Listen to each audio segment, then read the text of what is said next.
Eu quero compartilhar com você uma palavra a partir de João, capítulo de número 8. A partir do verso de número 21.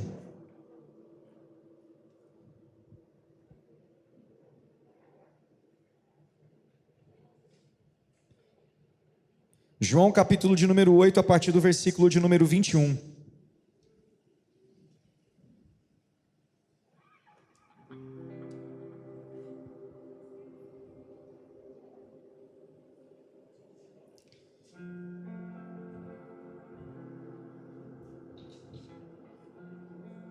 Eu quero ler para você o texto. Você acompanha comigo aí na sua Bíblia de papel ou no seu celular.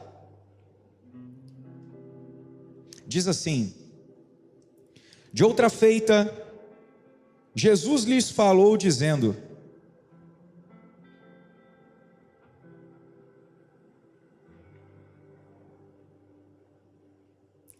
vou retirar-me e vós, versículo 12, João 8:12.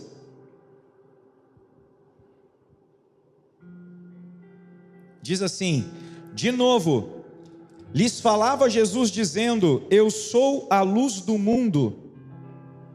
Quem me segue não andará nas trevas, pelo contrário, terá a luz da vida.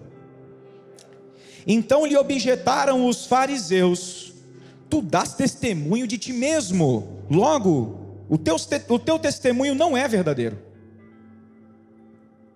Respondeu Jesus e disse-lhes: posto que eu testifico de mim mesmo, o meu testemunho é verdadeiro, porque sei de onde vim e para onde vou.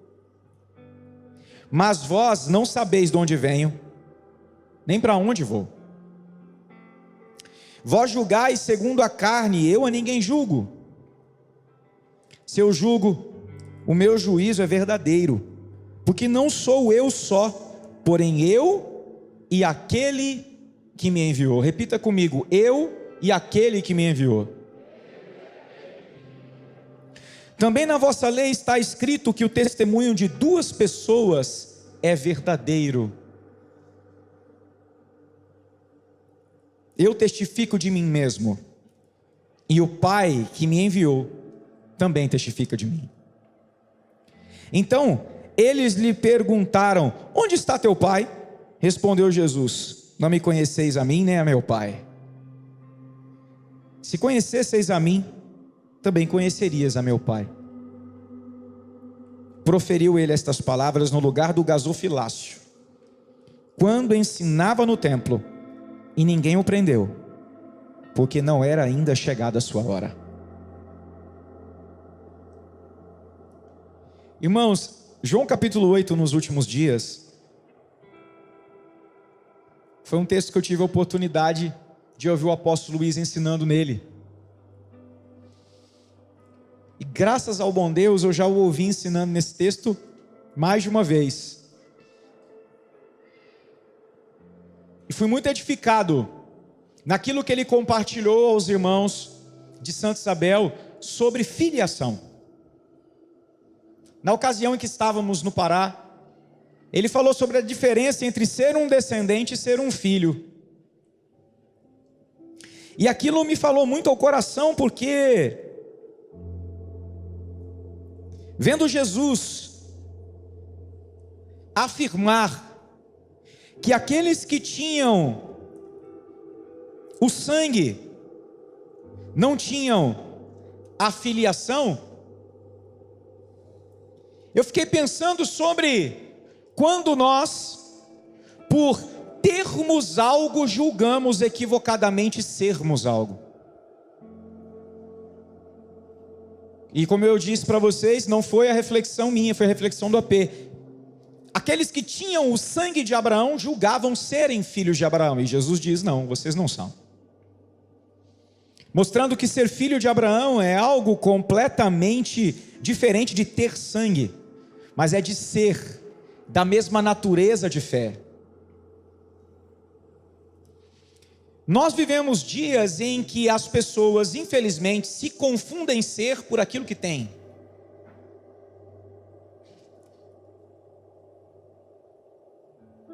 E não bastasse isso, nós vivemos dias em que pessoas, na busca por afirmarem ser aquilo que pensam ser pelo que têm, fazem propagandas de si mesmas. Como que se anunciando, se autoproclamando, ou como o texto que nós lemos disse, se testificando a si mesmas. Os fariseus se escandalizam com Jesus por ele ter dado testemunho próprio, e fazem uma afirmação que tinha respaldo na lei de Moisés. E a afirmação é: o seu testemunho não é verdadeiro, porque você testemunha de si mesmo. Então preste atenção, eles estavam conversando a partir de uma verdade, mas de uma verdade que não era para eles completamente compreendida. Tanto que quando Jesus vai falar do modo como eles entendiam o texto, Jesus diz: porque na vossa lei. Não porque a lei que eles receberam não viesse de Deus, mas é porque aquele que está acima da lei era a própria Torá viva, se submetia à lei por obediência ao Pai, não por obrigação.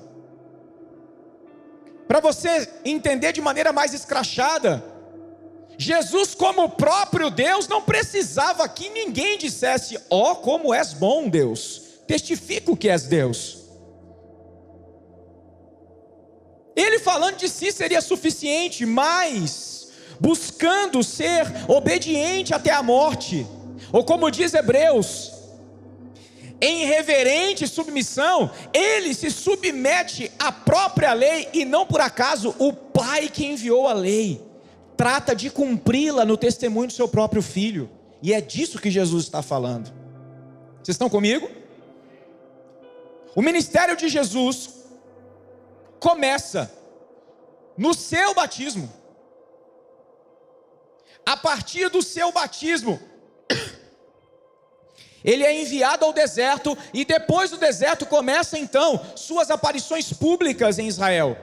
Mas a primeira exposição de Jesus aos judeus é um testemunho de duas pessoas sobre ele. Uma voz do céu que diz: este é o meu filho amado, em quem eu tenho prazer, a ele ouçam. E o Espírito Santo descendo em forma corpórea de pomba sobre ele, sinalizando que ele era o mensageiro de Deus. Então perceba, a lei dizia que o testemunho de alguém só era verdadeiro com no mínimo duas testemunhas. No batismo de Jesus, Pai e Espírito dizem: ele é o Filho amado. O Pai tem prazer nele, ouçam. A autoridade para falar de Jesus não seria resultado do que ele faria, mas do que ele era. E o seu ser é testificado pelos céus. Que coisa, não? Digamos que o Deus que é acima da lei não precisaria disso, mas ele não se contradiz. Seu filho entra no mundo, nascido de mulher, nascido sob a lei, como diz o apóstolo Paulo, sujeito à lei, e com testemunho da pessoa do Pai e da pessoa do Espírito. Ouvimos no seu batismo sobre quem ele é. Nos nossos dias, esse princípio, ele é ignorado, se não desconhecido de muitos. Como eu estava falando, nós vivemos na era da publicidade. E é engraçado dizer que a própria publicidade mudou em sua dinâmica, e respeita hoje esse princípio, sem conhecê-lo como princípio espiritual. Nós vivemos na época do chamado marketing 5.0. E uma das características do marketing 5.0 é que agora, o modo como um negócio, uma pessoa, um serviço é conhecido, não depende mais do que o serviço, negócio ou pessoa diz de si mesmo. Porque antes o cara fazia uma propaganda e dizia: é o melhor refrigerante, é o melhor bolo, é o melhor lugar. e porque estava no horário nobre na TV, a gente acreditava. Ou, para endossar aquilo, colocava o ator, a atriz, uma pessoa de expressão, que falava dando peso àquilo, dizendo, é bom mesmo. Na era digital, as pessoas ganharam voz. E com o advento das redes sociais, elas puderam interagir e dar suas opiniões. E no chamado mundo do marketing 5.0, a publicidade mudou por quê? Porque o que eu digo de mim mesmo não vale. O que dizem de mim é que importa. Isso é tão verdadeiro que para comprar qualquer coisa hoje, você entra no Instagram e vê os comentários. Nem se preocupa com a publicidade. E se você está desconfiado, você acessa um site chamado Reclame Aqui. Quem já acessou esse site? Opa! Por que você acessa o Reclame Aqui? Porque você quer saber o que os outros estão falando sobre. Não interessa o que a empresa diz de si. Eu quero o testemunho dos outros. Então olha que paradoxo. Na era das redes sociais, em que todo mundo faz foto no Instagram para se autopromover, o comentário vale mais que a sua foto.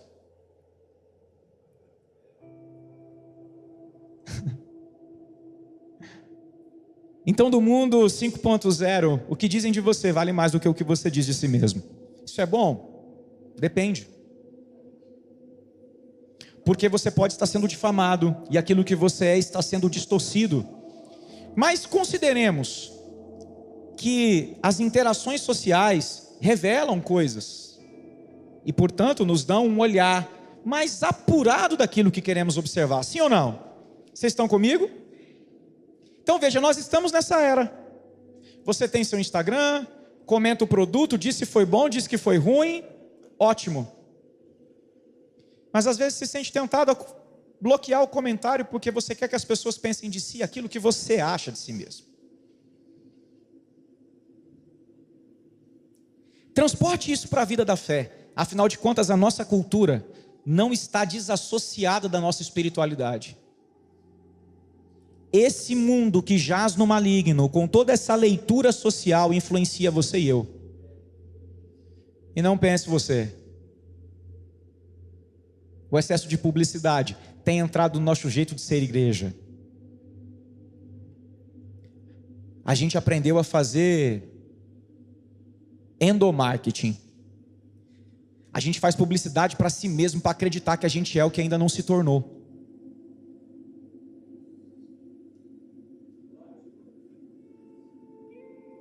Não, eu sou sim, eu fui curado. Isso é resolvido na minha vida. Só que Jesus vem e diz: um testemunho é verdadeiro só com duas testemunhas. E com exceção de Jesus, você não conta. Jesus conta como testemunha porque Ele é a fiel testemunha. Ele é o cânon, a régua, a justiça encarnada. Eu e você somos desordem materializada andando por aí. Eu e você somos engano, somos pecado. Eu e você somos bagunça, comendo, bebendo na mesa dos outros, que por graça experimentaram a intervenção do reino de Deus, que está pondo em ordem a nossa vida, que era um caos. Então, não tem como eu ser parâmetro para dizer: eu preciso que olhos de fora digam.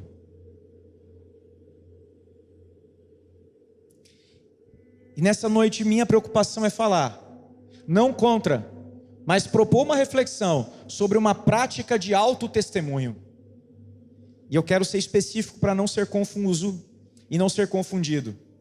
Testemunhar o que você tem experimentado de Jesus é bom, mas precocemente afirmar estar resolvido em áreas que você ainda não foi posto à prova, cuidado.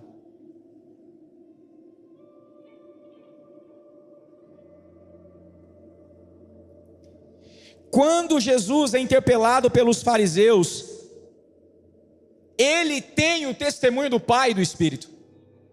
Ele é. E não bastasse isso, na costura que João faz no seu texto, antes de mostrar Jesus falando de si, João mostra outras pessoas falando de Jesus. Venha comigo no final do capítulo 7.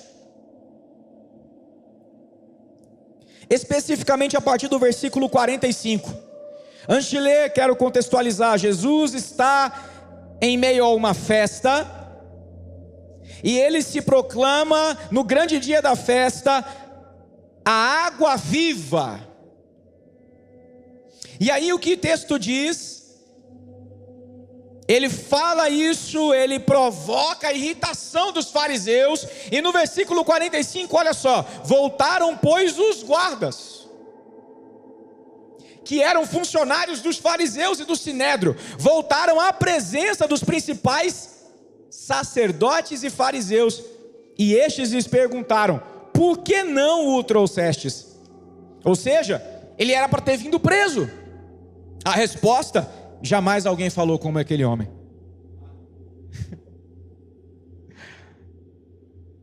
Resumindo, por que vocês não prenderam aquele malfeitor? A resposta: malfeitor onde? Ninguém nunca falou como ele. O texto segue: replicaram-lhe pois os fariseus: será que também vós fostes enganados? Porventura, creu nele alguém dentre as autoridades ou algum dos fariseus? Quanto a esta plebe que nada sabe da lei, é maldita. Nicodemos, um deles, que antes fora ter com Jesus, perguntou-lhes: acaso a nossa lei julga um homem sem primeiro ouvi-lo e saber o que ele fez? Responderam eles: dar-se-á o caso de que também tu és da Galileia? Examina e verás que da Galileia não se levanta profeta.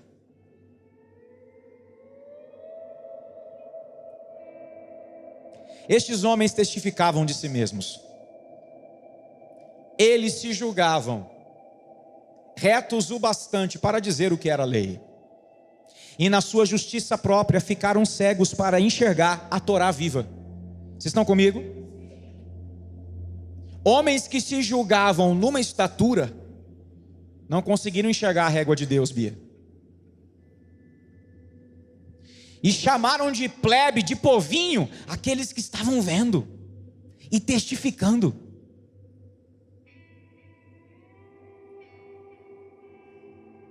Irmãos, me assombra pensar que João costurou tudo isso de forma muito intencional. Porque, capítulo 8, vocês vão entender o meu assombro, ele mostra uma mulher pega em adultério.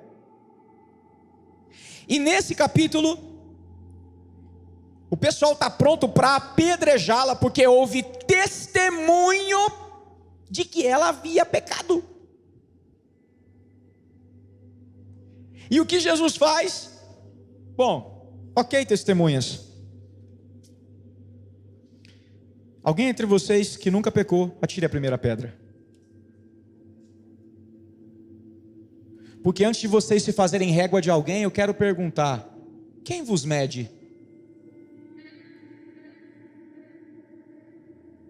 Jesus: eu vos meço. Se vocês não têm pecado, réguas, atirem a primeira pedra.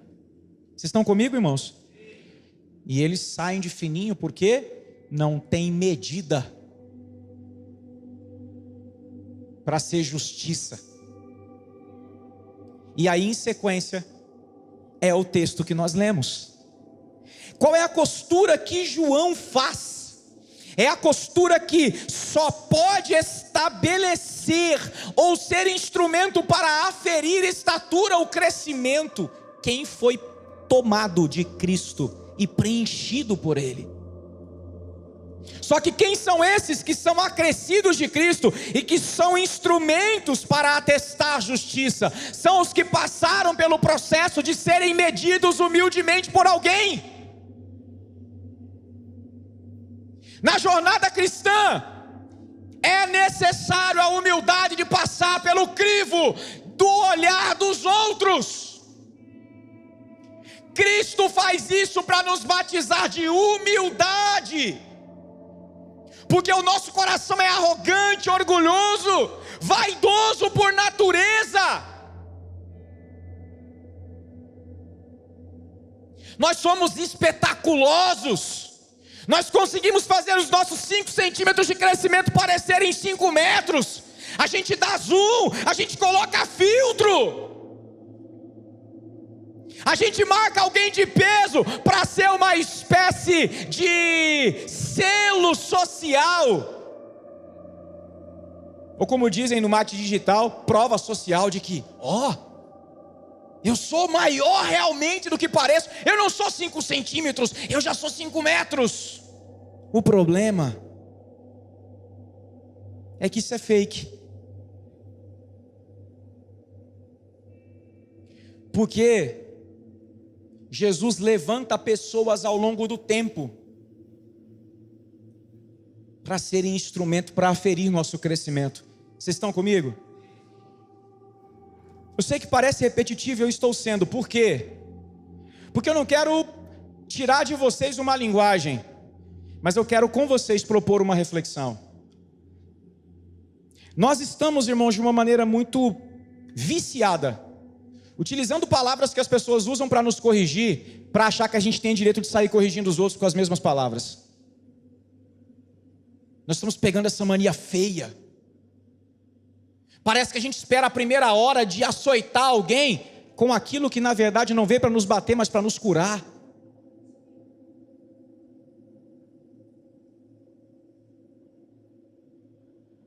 Um vocabulário rígido,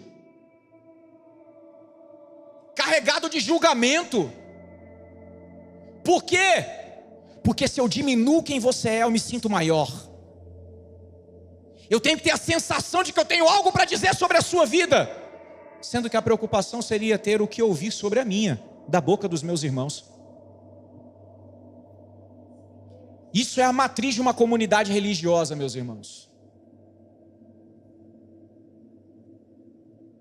Isso é o ponto de partida para uma comunidade de fariseus. A gente tem as palavras certas da lei para afirmar o que o outro não é, mas tem uma dificuldade absurda para ouvir o que a gente não é. E quando fala da gente, a gente tem quase que um currículo vitae para apresentar. Não, eu já estou resolvido nisso. Eu não tenho problema com essa área. Não, isso eu já venci, sabe por quê? Quem testificou isso? Você?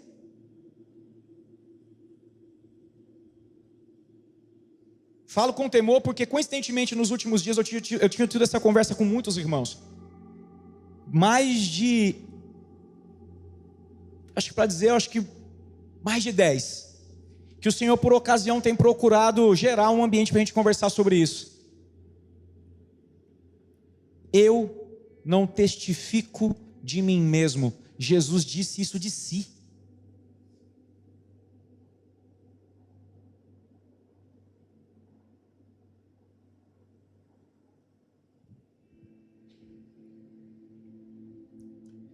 A ânsia por procurar afirmação externa denuncia a nossa falta de substância interna. Porque se nós estamos crescendo de verdade, diremos o que diz o apóstolo Paulo: o Deus a quem eu sirvo em minha consciência, eu estou em paz. Julgo não ter alcançado ainda, mas eu estou crescendo. Não vou dizer o quanto, porque não tenho essa arrogância. Não me precipitarei em dizer, mas creio na obra do Espírito que está operante em mim. Eu posso celebrar e me gloriar da obra de Jesus Cristo em curso. Mas querer botar uma placa, obra terminada, eu não tenho esse poder.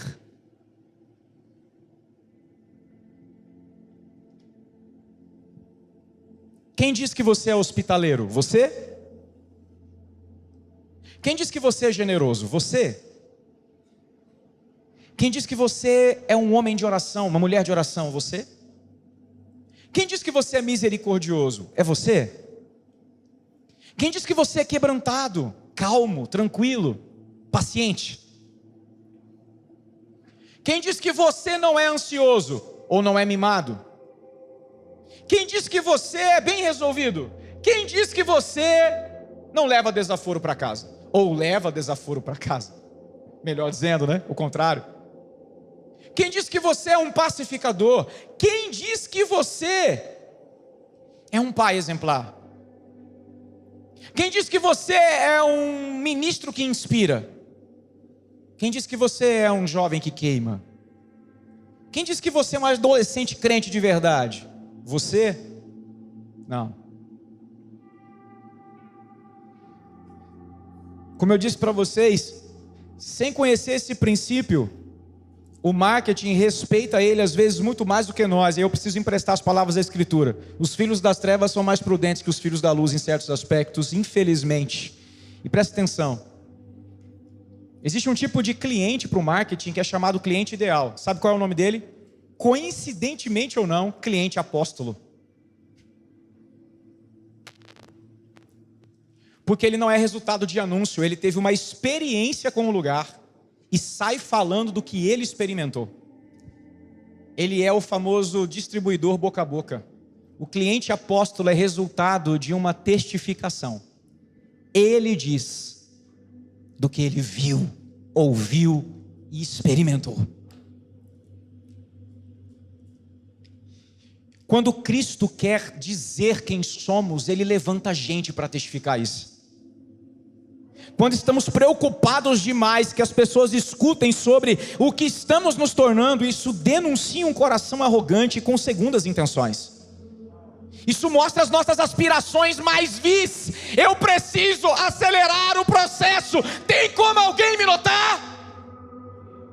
Mas quando Deus quer que você seja visto, Ele enviará os anunciadores nas situações mais não planejadas, no dia a dia, no orgânico.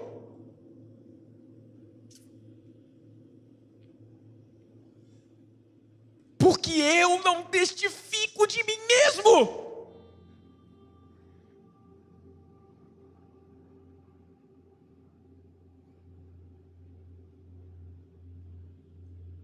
O que os céus diriam a nosso respeito hoje?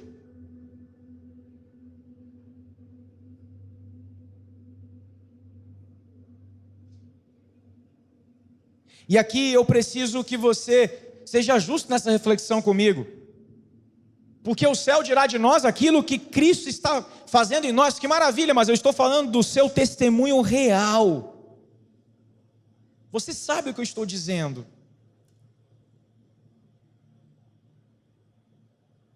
O que o céu diria de nós hoje? Irmãos, a gente está tão cheio de si que a gente conversa de igual para igual com quem Deus levantou para ser a régua para nos medir. Eu li de propósito esse texto com vocês porque aqui é citado o nome de Nicodemos. E João, na sua belíssima costura do texto, alguns capítulos atrás, coloca Nicodemos indo conversar com Jesus, mas o texto vai dizer que ele vai de noite. Ou seja, João com seus detalhes é muito perspicaz. Ele está falando, ele foi na calada, escondido, porque não queria ser visto com a ralé. Jesus para ele era a plebe que os fariseus citaram aqui, não sabe nada de lei. E aí ele chega para conversar com Jesus, chamando ele de Rabi, mestre. Mas não é uma afirmação sincera, é uma lisonja, ou um puxa-saquismo descarado. Ele chama Jesus assim, porque ele espera receber isso de volta, e solta uma pergunta: o que farei para herdar a vida eterna, entrar no reino do céu? Vamos conversar sobre essa alta teologia. E Jesus dá uma resposta que ele não esperava. Você tem que nascer de novo. Aí ele fala: peraí, como é que eu posso voltar para o ventre da minha mãe, já sendo um homem adulto? E aí Jesus dá uma resposta, irmãos, que para mim revela o coração de Nicodemos. Ele diz: tu és mestre em Israel e não sabe estas coisas? Eu já me peguei muitas vezes lendo esse texto para acabar com a minha alma arrogante. Você não é o bom? Não é uma conversa de igual para igual?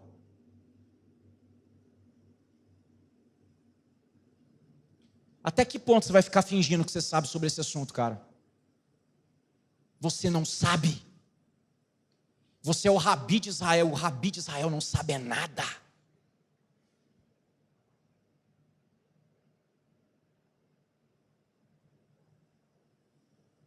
Irmãos, alguns de nós estão conversando coisas que não entendem como se soubessem.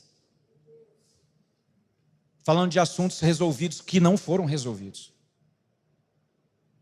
Em mesas em que Deus está pondo gente para poder medir nossa estatura para nos ajudar, mas a gente insiste em conversar como se fossem duas réguas se encontrando. E eu não testifico de mim mesmo nessa conversa.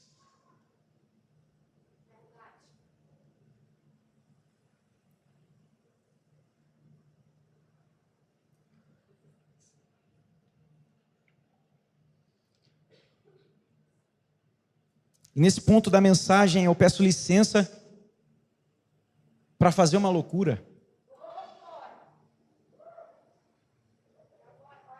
Quero ser bem interpretado por vocês. Pode parecer loucura.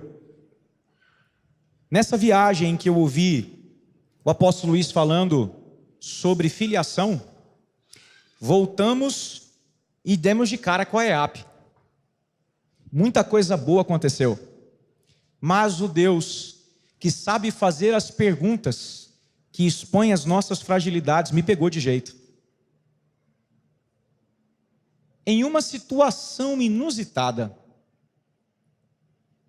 eu me lembrei de uma oração de adolescência, coisa que por graça de Jesus ele costuma fazer. Só que eu me lembrei da oração e me lembrei de como eu criei que aquela oração tinha sido respondida. Vou dizer a oração e vou dizer como eu criei.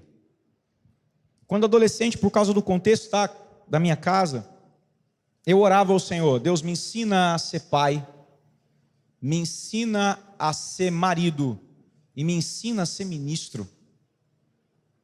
Eu preciso de referência. E naquela época, as pessoas que eu fitei os olhos foram várias, mas especificamente uma se tornou o meu referencial. O pastor que presidia a igreja da qual eu fazia parte, um homem de Deus. Porém, a minha relação com ele era a relação tradicional de uma ovelha de uma igreja institucional. Então você já entende isso. Por mais esforçado que seja o ministro, dedicado, uma pessoa ou 8 pessoas não pastoreiam 3.000. Sozinhos não.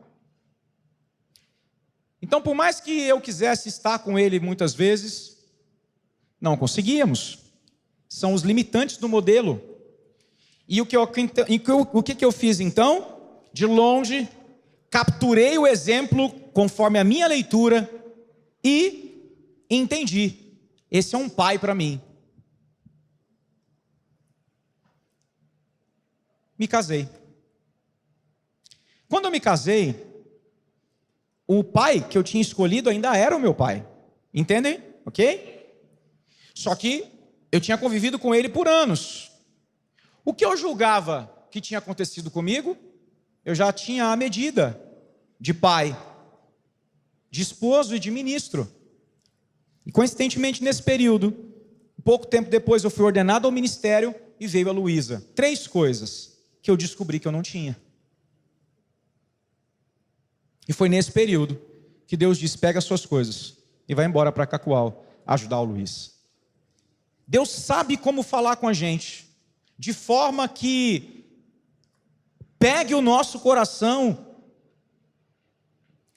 em expressões que fazem sentido para nós naquele momento. Pega as suas coisas, vai embora para Cacoal ajudar o Luiz naquele momento. Para mim significava: eu tenho algo para oferecer, ainda que pouco. O Luiz tem mais, vou para lá cooperar. Quando eu cheguei aqui, eu descobri que o que eu tinha era muito pouco. Entrei em crise, pedi para não ministrar e assim sucessivamente.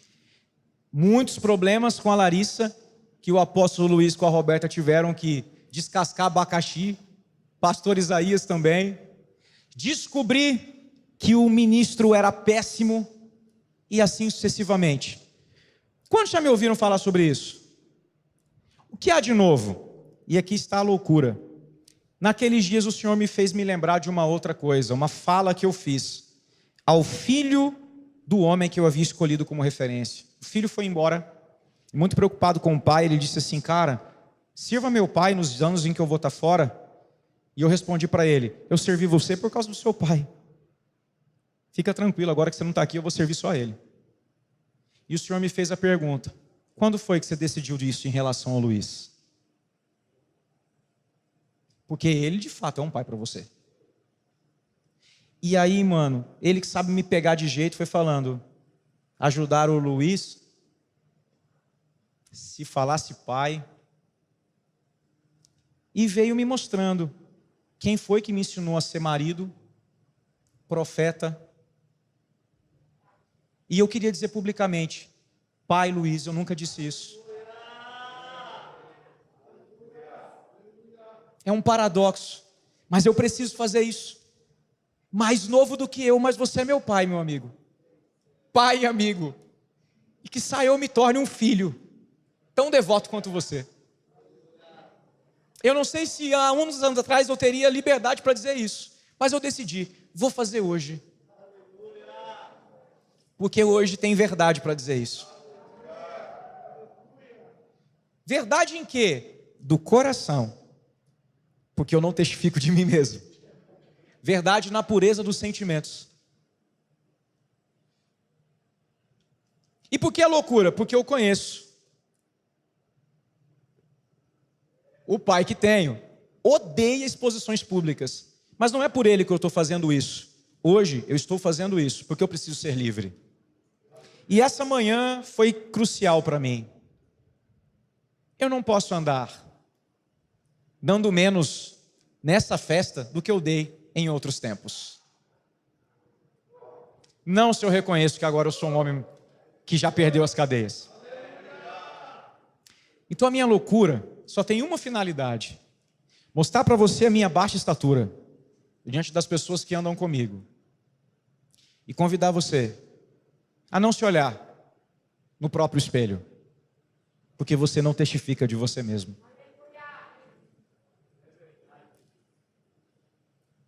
Não convença mais as pessoas das coisas que você deseja que elas vejam em você. Deixa isso. Não precisa falar para mim ou para quem quer que seja: eu estou curado. Se você está, a gente vai dizer. Deixa a gente dizer, por favor. Nos dê essa oportunidade. Nos deixe dizer: cara, você não é mais o mesmo. Uau! Sabe por quê? Porque essa é a beleza. É isso que te fará amanhã poder dizer: mano, eu testifico de você. Porque quando Jesus afirma, e aqui eu quero caminhar para o final da minha mensagem: respondeu Jesus e disse-lhe: posto que eu testifico de mim mesmo. Olha que paradoxo, ele já tinha dito que o testemunho verdadeiro é de duas testemunhas, mas olha o que ele diz: posto que eu testifico de mim mesmo, o meu testemunho é verdadeiro, porque sei de onde vim e para onde vou. Sabe o que é louco?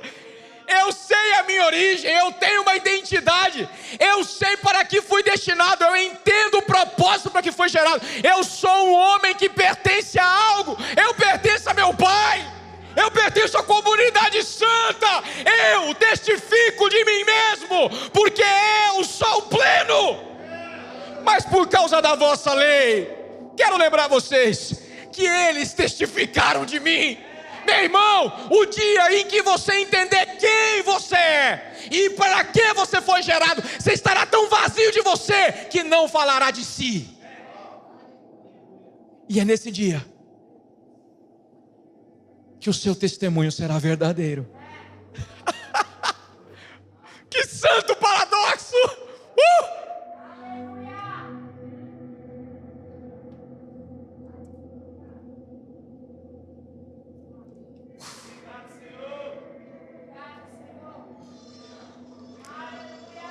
Encerro dizendo: nos chamamos Tameon, lugar secreto. E sabe qual é a característica dos que habitam no secreto? É o Pai quem os recompensa publicamente. Eles não testificam de si. Gente do secreto.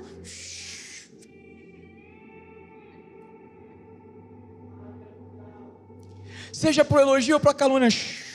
Para calúnia, o Deus a quem eu sirvo em minha consciência. Para o elogio, receba a glória, Senhor. Isso só é possível por causa de você.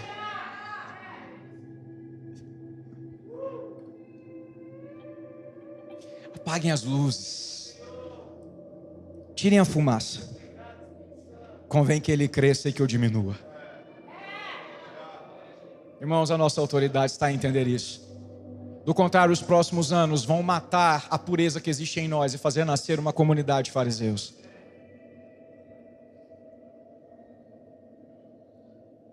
Se preocupe com uma coisa: entrar no secreto e deixar que o Pai te recompense pela boca de outros. Esse é o tempo de vivermos isso. Deixa as pessoas dizerem: ô mano, você tropeçou nisso. Obrigado por falar, querido. Eu vou aprender. Deixa alguém tocar você, ou como disse o apóstolo Luiz semana passada, deixa alguém tocar na sua lepra. Porque são não precisa de médico, mas os doentes têm tratamento pago. Eu quero orar com gente que não quer mais fazer propaganda.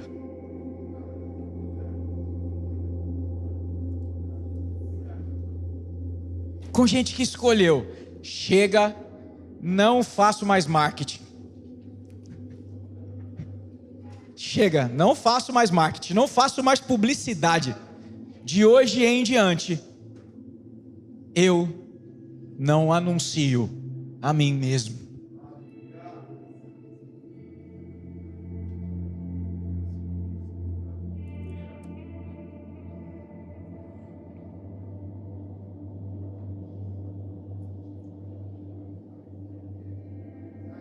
Fique à vontade para começar a orar. Eu queria pedir para você nos conduzir nessa oração, meu amigo. Comece a falar com o Senhor sobre as coisas que você já enxergou em si.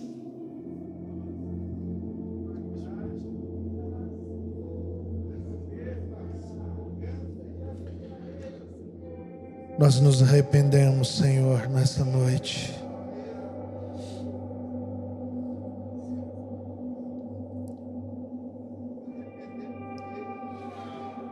Porque muitas vezes nós soltamos fogos de artifícios a partir de algo que até foi verdadeiro que o Senhor fez. Mas nós jogamos confetes para que 5 centímetros fosse visto e reconhecido como 5 metros. Nós nos arrependemos, Senhor, porque muitas vezes sentimos o desejo motivado por carências de diminuir o outro para nos sentirmos maiores, do mesmo tamanho. Oh, maldito pecado que habitando em nós nos faz querermos nos comparar o tempo inteiro, e ao nos percebermos em desvantagens, procuramos deficiências alheias e nos apoiamos nelas. Fazemos isso no trabalho, fazemos isso em casa com as nossas famílias, fazemos isso, Senhor, entre os irmãos. E se não bastasse isso, fazemos isso com figuras que representam o Senhor para nós, que carregam a graça, a unção do Senhor para nos desenvolver. Oh, como somos miseráveis! Mas nesta noite nós nos arrependemos, não porque ainda não somos pais, mas porque ainda falhamos em ser filhos. O filho não testifica de si mesmo, é o seu Pai que testifica dele. Nós não queremos testificação, Senhor, outra que não seja aquela que vem do Senhor sobre nós, sobre quem estamos nos tornando, sobre a verdade que somos. Agora, por meio da sua palavra poderosa e no agir do teu Espírito Santo, transforma-nos nessa noite. Nós queremos imitar você, Senhor. Nós queremos ser como você, ter o seu caráter, sermos inteiros como você, termos plena consciência de quem somos e não sermos escravos de uma imagem que projetamos de nós mesmos, mas sermos reféns do testemunho que o Senhor tem dado a nosso respeito. Somos reféns da sua palavra sobre nós, e nela nos alegramos, e nela temos a verdade sobre nós mesmos. Nós oramos nessa noite: banha-nos, envolve-nos em tua graça, em teu amor, em tua misericórdia, e começa, Senhor, de novo, se for preciso. Restaura relações que estavam, Senhor, estremecidas por causa dessa vaidade que ainda opera em nós. Em nome de Jesus, remove, Senhor, toda sujeira do nosso coração, para sermos limpos, límpidos, e com a nossa vida anunciarmos os teus grandes feitos. Nós oramos em nome de Jesus. Amém. Amém. Volte para o seu lugar, querido.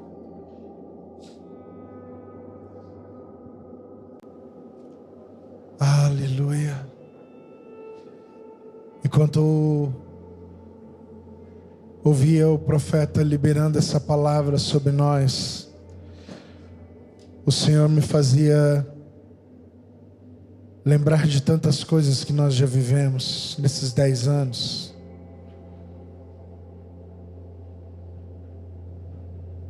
De tantas experiências, de tantas lágrimas, de tantas orações respondidas e outras não respondidas, graças a Deus.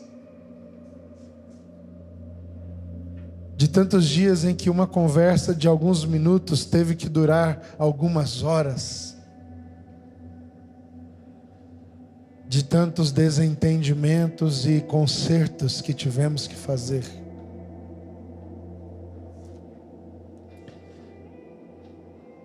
Mas quando Rafa, a integridade da identidade de alguém se manifesta em meio de pessoas fragmentadas, como os fariseus, eles vão precisar buscar recurso em algum lugar da história para afugentar aquele que é. E os fariseus vão buscar isso na origem de Jesus.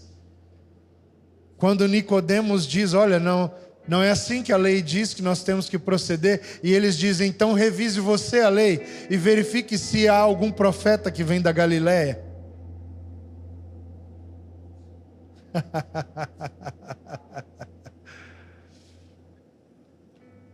Pode ser até que não estivesse escrito. Mas Jesus não veio da Galileia e nem da Judeia, irmãos. Jesus veio do Pai que testifica sobre ele. Enquanto os homens estavam buscando o GPS, o radar, que identificaria O lugar de onde Jesus veio para diminuir, para denegrir, para invalidar aquilo que ele estava vivendo pela autoridade que a palavra havia se manifestado nele. Ele não estava aqui procurando enfrentar estas comparações a partir daquilo que é importante para os homens. Ele estava buscando afirmar-se a partir daquilo que a sua origem dizia sobre ele: eu vim do Pai. Vocês estão aí? Os homens tentam invalidar aquilo que Deus está fazendo na nossa vida por causa da nossa origem terrena. Mas quanto mais consciência da sua identidade você tem, menos importa o lugar inóspito de onde você saiu. Eu não vim de Rondônia, eu não vim de Cacoal. Eu vim do Pai. Eu vim do céu, irmão. Para encontrar-me no radar, você vai ter que encontrar Cristo.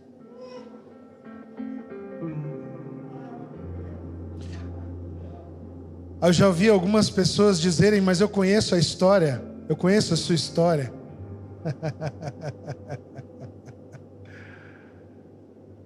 A única coisa que você consegue discernir sobre mim é o que a sua carne te permite entender.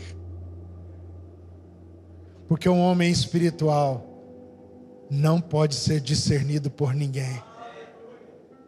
Está escrito. E a segunda coisa é que Jesus diz que não é uma testemunha que testifica dele. Eles arrogaram o princípio, no mínimo 2 testemunhas. Jesus não apresenta uma testemunha. Ele diz: para vocês, necessários são testemunhas. Para mim, uma coisa só é necessário: o que o Pai diz acerca de mim. Entende? Jesus não está falando de uma divindade, ele está falando de uma paternidade. Nós precisamos tomar cuidado, porque às vezes você compra testemunhas que estão ao seu redor, e elas podem mentir a seu respeito, por causa do interesse que elas têm sobre o que você pode oferecer a elas. Mas um pai jamais mentirá a seu respeito, por causa dos interesses que ele tem no que você tem. Sabe por quê? Porque aos Coríntios Paulo diz que são os pais que entesouram para os seus filhos, e não os filhos que entesouram para os seus pais. Não é qualquer pessoa que testifica de Jesus, é o Pai dele. Nós temos andado aqui nessa casa em paternidade.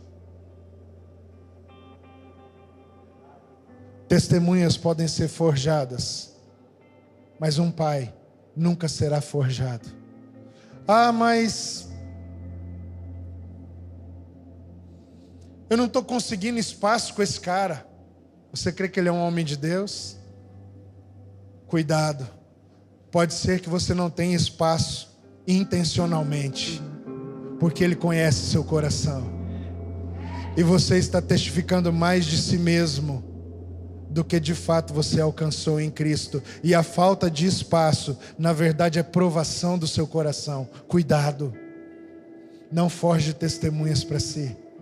Procure testemunha daqueles que podem exercer autoridade sobre a sua vida, daqueles que não dependem do que você tem para oferecer, mas que podem abençoar a sua vida com o que eles alcançaram no Senhor.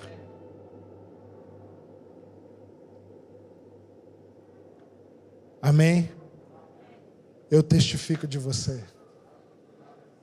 Não é de hoje, é de muitos anos. A diferença é que nós vamos nos tornando testemunhas aprimoradas com o passar do tempo. Mas no que eu podia testemunhar há anos atrás, eu testemunhava. E no que eu posso testemunhar hoje, eu testemunho. Você é verdadeiro. A obra de Deus está sobre a sua vida. O Espírito Santo está se movendo sobre você.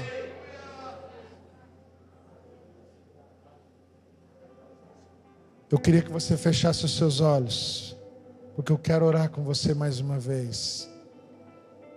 Pai, nós oramos nessa noite. Este lugar não é um lugar de promoção humana. Essa casa não é uma vitrine de marketing. Nós não precisamos disso. Nós não dependemos disso. O que estamos buscando viver aqui é preparar homens que são como pais e enviá-los por toda a terra. Tudo o que temos feito, o Senhor é testemunha.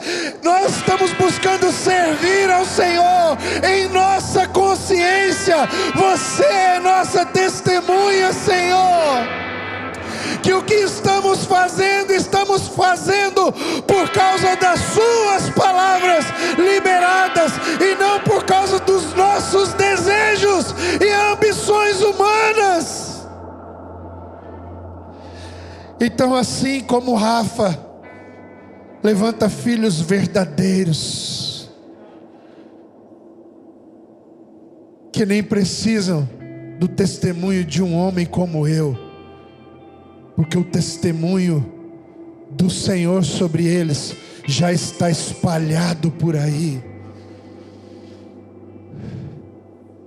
Filhos legítimos revelam a paternidade do Deus eterno. Nós queremos anunciar essa verdade com as nossas vidas, Senhor, em toda a terra, em toda a terra, em toda a terra, até que o Senhor venha, até que o Senhor venha. Nós não enviaremos órfãos que falam de si mesmos.